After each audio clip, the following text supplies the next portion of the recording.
Hi, and welcome to Northwest Book Talk, the show where we celebrate the stories, the authors, and the creative minds that bring books to life. I'm your host, Patty Grasher, and today we have a truly enchanting guest. Joining us is Emily Cadiz, the author of Finnegan the Dragon, a delightful story that's captured the hearts of children and adults alike. But Finnegan, the dragon, is on a mission that is beyond entertainment for young readers. So stay tuned to discover how Finnegan helps develop reading skills for young readers. So welcome, Emily, to the program. Thank you, Patty, for having me. So let's get started with how did you come up with Finnegan the Dragon? Or maybe we need to go even further back into why you felt there was a need for a book like this. Well, I actually had no intention of writing a book. I suffered a traumatic brain injury due to a classroom incident several years ago and was left without the ability to turn thoughts into words for a little over a year. And so going through that recovery process, using music to regain my ability to speak and communicate, articulate clearly, was probably the start of creating not only the book but the entire learning series. So it was in that recovery process that the book was created. How did it become a recovery process? How did the book become a recovery process, or how was the recovery process? Well, I guess both, but I'm trying to figure out where Finnegan comes into this. Well, I used a wide variety of therapeutic methods to regain my ability to speak and communicate. One of the most impactful ways that I was able to regain those skills quickly was through music. So I ended up using melodic intonation therapy. I used some other forms of music therapy and speech language therapies to get those skills back on track. But music was the driving force behind getting my ability to speak back and communicate back. So as I went through the process of studying this, I became enamored with my own brain and music. I went back to school and I ended up getting a master's in inclusive music, which is the use of therapeutic models to really teach young children how to develop their language skills faster in order to read. I had created the learning system as a master's project, Portland State, but it was my nephew who looked at the entire thing and said, "Oh, I love the character, I love the video game, but why does this dragon sing?" The book became almost a the cohesive piece that pulled everything together because it was his backstory of being a little dragon without fire who uses to cope with the fact that he doesn't have fire. How long did it take you to develop that book and put it into a publication? It took about a year. I think once the learning system was in place, it's a multimodal blended learning system that relies on music and some other forms of speech to print curriculum to help support children as they speak and then read. The book took about a year to go back and backfill the storyline of the main character of this blended learning system. When did it actually go into use as an educational tool? You started doing that as well? So the book was it came out in 2022, and the learning system was piloted in 2023 with Head Start of Oregon, as well as 2024 in other locations with Head Start. And then now going into 2025, we just received a grant from the National Institute of Health to really robustly build this learning system out and test it for efficacy against other pre-reading curriculums. The book is just the centerpiece in connecting the classroom work and the home so that it's a single character narrative. There's a single little dragon that ties what children are doing in the classroom with their work in the home with their parents. And so there's a continuum of engagement both in the classroom and at home based around this little character. The book just kind of centers and grounds the entire learning system. as they take off for the year when they use the system. So do you go into schools with this, or do they come to you as a special school itself, or how is it implemented? So it's a curriculum. It's a full career. It's a curricula. It's one right now. We don't have multiple yet. And so it's sold into schools or daycare facilities, or even therapeutic centers where children are maybe reluctant talkers, or maybe they're late to talk, or maybe parents are just looking for alternative ways to promote literacy without introducing letters and phonics yet. We focus a lot on phonological awareness and phonemic awareness in the system. But we use music. Teachers are able to purchase it. Administrators are able to purchase it. Daycare facilities are able to purchase the whole learning system. The book itself can be purchased with or without the system. It's a standalone book. Do you work much on pushing the book outside of the system, or is it just kind of a side thing? For a while, we did when the learning system wasn't fully built out. It's an ecosystem where there's two sides to it. There's a classroom side where children get their instruction from teachers. We truly believe that instruction is best person to person. I am adamant and will support all research that states children don't learn from screens. They just don't, and they can be reinforced with screen-based products if they're developed appropriately, but they just can't learn from them. The book is for that person-to-person educational contact. At first, it was the only part of the system that was available, so we did do a book reads and a lot of book events. And as the system has now become available and has developed out fully, our work has turned a little bit to more of the professional development training and the implementation of this style of teaching and learning. Tell me a little bit about how, like, let's say a parent they want to introduce their child to more education, but they don't have the course, they only have the book. Can that be used, or how would you, I guess really what I wanted to say, I was really impressed on your website where you said that there's so many words lost when kids are only dependent on screens. So can you share some of the ways that parents can boost their kids' learning? Yes, music, as much singing as you can get into your day as possible. It sounds ridiculous, but music and pre-reading readiness, they go hand in hand. While sitting with your child and reading with them to them is really important, and talking with your child or having them talk to you in a narrative voice and letting them answer open-ended questions is really, really important. The way in which that's done requires you to pause your day as a parent, and it requires you to have that direct, sustained attention in the moment.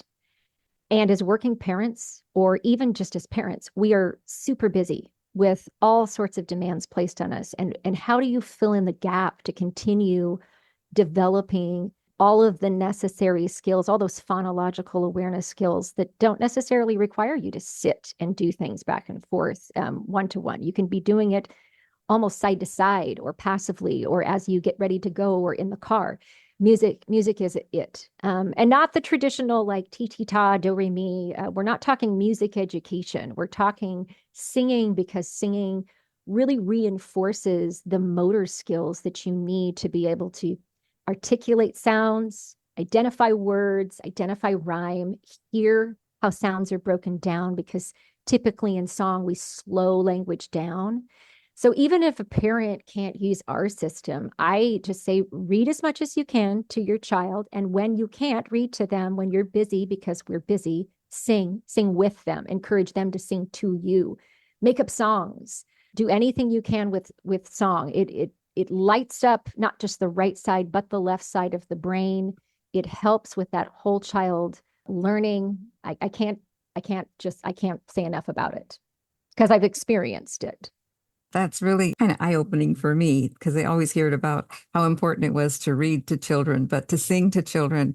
And it used to seem like there was so much more singing in the schools in the younger grades. And is that still a factor? Yes and no. I think we've done this disservice to our society, to our communities, in thinking that music is this thing that has the performance side and the listener side. And There's a book out there. I encourage any adult reader to read this, Your Brain on Music. And it talks about this moment in human history where we divided the people between the music performers and the music listeners. And as we have progressed through history, it has become this big, gigantic divide. You're not allowed to just engage in music if you're the layperson, if you're just average or even bad at it. You're resigned to being the listener. So inclusive music is trying to break that wall back down and saying, no, music belongs to everyone. Singing belongs to communities. Singing used to be a very integral part in how we passed along stories to each other, but we have turned it into something that it's not. And in the case of using inclusive music for pre-reading readiness, we're using it as a vehicle to get kids singing to us, not necessarily us performing to children. In fact, I would say use it any other time than at circle time. Circle time is just a mini concert with a audience.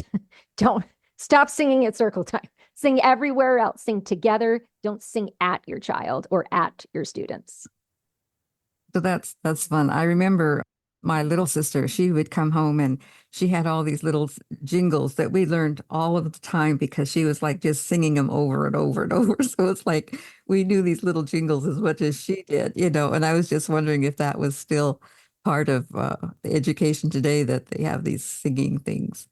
I think it's less. I think, you have so much stress put on kindergarten, first, and second grade teachers to teach those children how to read as fast as you possibly can. And while I am a huge proponent of teaching young children how to read, I think one of the bigger secrets to it is starting earlier, starting with song and starting in a way that doesn't resign the music to the music educator or the music teacher. It needs to be an inclusive part of the classroom instruction. And when you're talking about preschools and daycares, it can be done with real specificity to look at all of the speech markers and language markers that children are trying to acquire before you start attaching letters and words to those sounds that they're making. So it's like this super tool. And going back to what you were saying about those 1,500 lost words a day. So a lot of research has been done about the average amount of time a child spends in front of a screen. Average 3-year-old in America, about 3 hours. That equates to about 1,500 words lost, both spoken and heard every day, as well as the communication exchanges that happen between parent, child, parent, or caregiver, child, or sibling and child. Or it just really, it reduces it all around. And those communication exchanges are how we put meaning to words. And if you don't have a rich language environment in which you come from, if you don't have a rich understanding of language, literacy is really difficult to acquire. So with that kind of deficit, we're looking for tools to like supercharge the brain. And music happens to be one of those tools that can supercharge language development and get those brains ready for reading so that maybe kindergarten teachers, first grade teachers, and second grade teachers have a little less work on their plate. They can enjoy their jobs a little bit more, maybe inject music a little bit more into their days. So I think you are a testimony, though, that the singing can enrich your brain at any point, as you did with doing it as recovery. So Oh, yes. yeah, so that's pretty encouraging, I would say. I think it's one of the most promising areas of research right now for brain health, especially for those who are suffering from dementia, Alzheimer's, from traumatic brain injury, from recovering from chemotherapy. Music is just this beautiful, natural way that the brain can rewire language back into itself. And it doesn't, I would say it's more enjoyable than some of the other methods out there. Singing can be, it's fun. What can I say? It's fun. Singing is fun. You are listening to Northwest Book Talk on KXRW.FM. We pause for a short appreciation of our sponsors. When we come back, Emily Cadiz will take us deeper into how music and singing can help adults as well as children have better cognitive health. KXRW is supported by founding partners Morel Inc. Print and Marketing. Since 1993, Morel Inc. has offered high-quality, creative, and innovative solutions for their women-owned, union-staffed, state-of-the-art print shop. Morel Inc.'s experienced staff uses the latest technology to solve clients' marketing needs and within their budget. Find Morel Inc. at morelinc.com. That's MORELINK.com. Programming like this is made possible by support from High Five Cannabis, your local cannabis connection, in Vancouver and Stevenson, Washington. High Five offers flower, concentrates, edibles, tinctures, topicals, and more. Whether you're new to cannabis or know what you need, their staff is available to assist. If you go to highfivecannabis.com, spelled HIGH, the number 5, cannabis.com, you can learn about their specials like Munchie Monday, Senior Tuesdays, Waxy Wednesdays, and Loyalty Thursdays. Again, that's highfivecannabis.com. Lavender Spectrum Health has been serving the health needs of our LGBTQIA plus community since 2023. With a professional, supportive, and compassionate staff of nurse practitioners, nurses, and social workers, Lavender Spectrum Health stands committed to helping you address your mental health or healthcare needs. Located at 5500 Northeast 109th Court, Suite A in Vancouver, Lavender Spectrum Health understands that when it comes to your healthcare needs, you know best.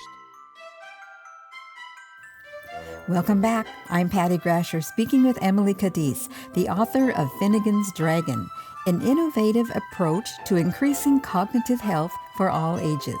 We continue our talk together about how singing has changed through some technology advances that are not so helpful to cognitive health. It used to be there were so many ways that we sang together, for one thing, there was a church. A lot more people used to go to church. There was always singing at the church. And now fewer people are going to church, me one of them, but there's that loss kind of singing. And then there used to be singing like in the bars, you know what I mean? Not so much maybe in the American system, but you would hear of the European or different nationalities using singing. They drank or whatever on the beer fests, and I've been to that. And those are just ways that incorporated singing. We're getting way off the track of books, but it really is kind of connected when you're talking about words and education and learning.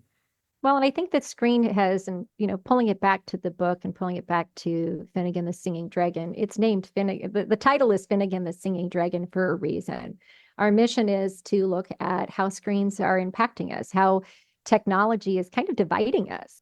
You're right. There used to be so much more community around singing together, and not in some perfect, weird way, in like a non-performative way of singing. It was just a way of connecting. Now in bars, you've got karaoke. It's still a step away from performing. You've got the performer, you've got the listener.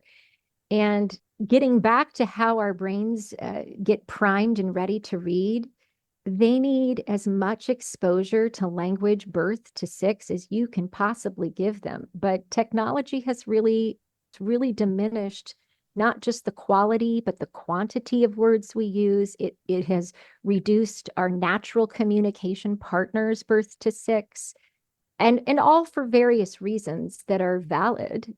But we have to look at ways of approaching brain development birth to 6 that take into consideration the changes of our culture and our lives, and try to bring back some of these methods that will help those little brains get ready to learn to read.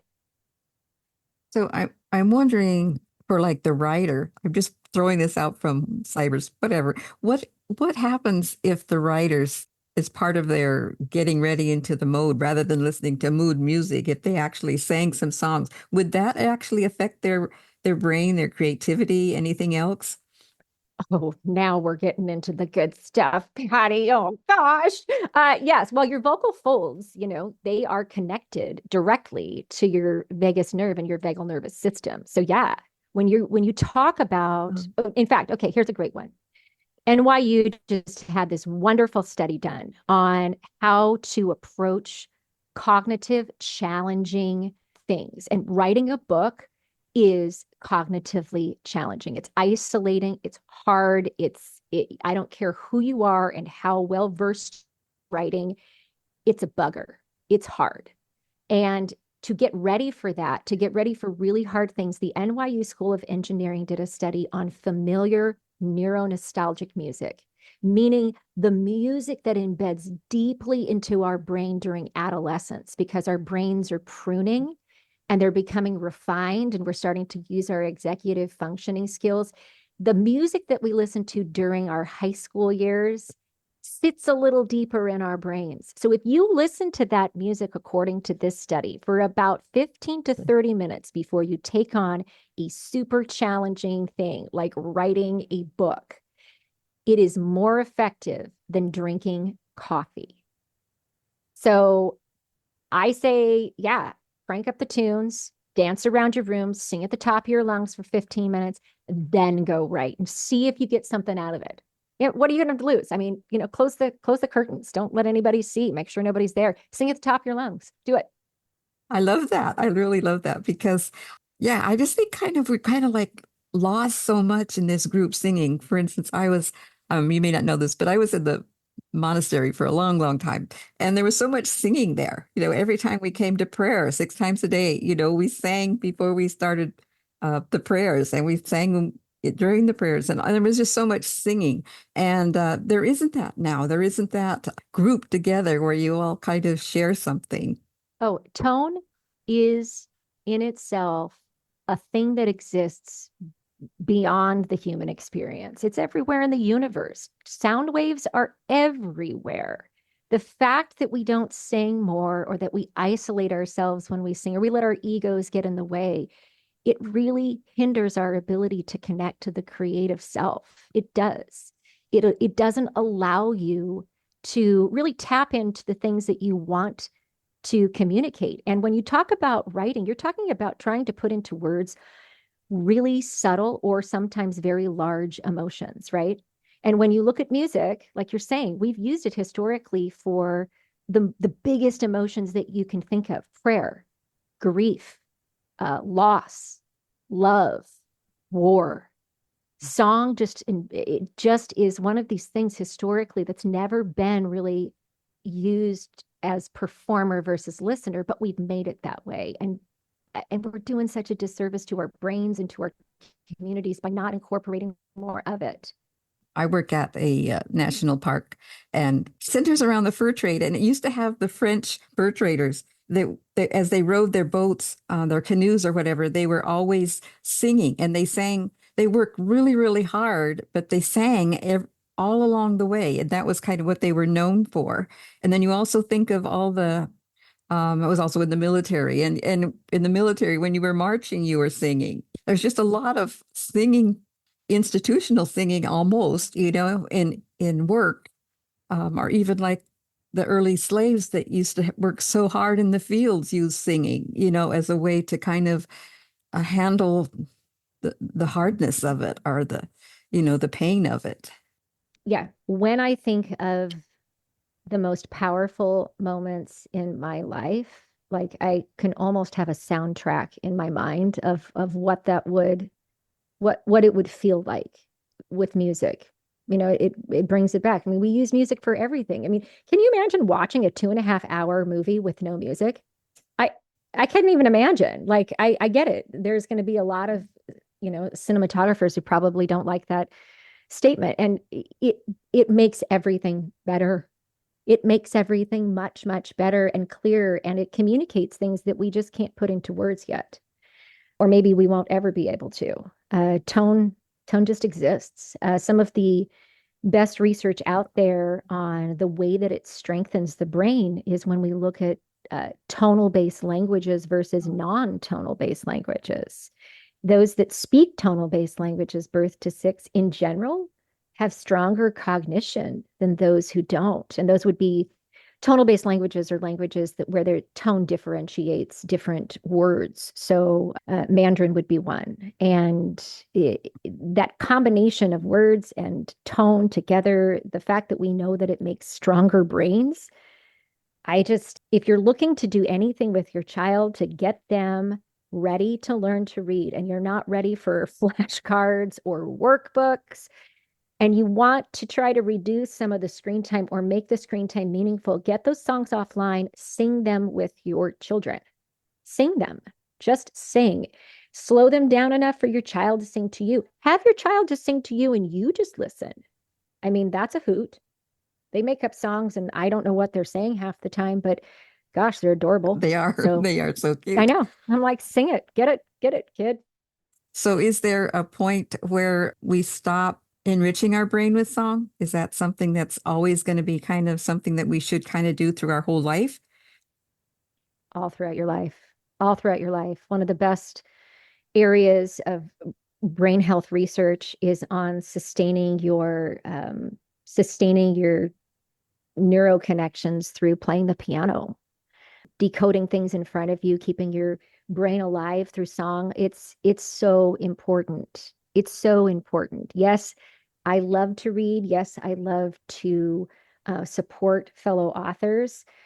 But at the heart of me, I'm going to always be a musician, and I'm always going to say singing is one of the ways that will equally connect each other with our thoughts and keep the brain alive, reading and song. Yeah. This has been great, Emily. I think I didn't know where it was going to go, but I think it really went. We wandered. I know we wandered, but I think we really got some really good value out of it, at least for me, because I just never realized. I kind of felt like there was a loss in my life because I'm not singing as much as I used to, and so this is like an enforcement that singing is an important part of who we are, of our whole emotional well-being, perhaps. Oh, more than perhaps. It is 100%. It is a huge part of connecting to yourself and to the people around you. As much as, and hats off to all the writers who are writing multiple books. Like, I will do a book for every learning module that comes out, and I will be in my home, no doubt about it, dancing around, singing to some, like, late 80s, early 90s music to get myself ready, because it's so hard for me. And I just encourage everyone to keep writing and keep sharing their stories in whatever form it may be in. I just love it. I think it's just like wow. It's like a light bulb moment for me, because like, yeah, it's like, yeah, singing is so it's so fun. But whoever, I never thought that it was part of being, I guess, maybe just more alive, really, because your senses are kind of enlivened when you're singing, especially when you're singing with somebody else. It can be so much fun. So, oh, for sure, yeah. for sure. And I have, going back to you saying that and I know we have to wrap this up, but going to saying that you worked in the monastery, it's in the Bible, sing a joyous song unto the Lord, like sing it, sing it loud, sing it proud, sing it to get all the stuff inside of your body back to alignment, get your ideas out, keep your brain alive. There's only one Adele, two when I'm in the car. She doesn't know it, but don't judge yourself against the performers. Just sing. Right. Okay. Well, thanks, Emily, for sharing with us, and hope we can continue on. And perhaps if you at some point will write a book about singing for adults, I think that would be good. Oh yeah, for sure. But if you get a chance, read that other book, Your Brain on Music. Whew, it's a good one. Oh, good. I'm going to go look that up. All right. Thanks again, Emily. You're welcome. Thank you. Bye. You have been listening to Northwest Book Talk on KXRW 99.9 FM. That's all the book talk we have for today.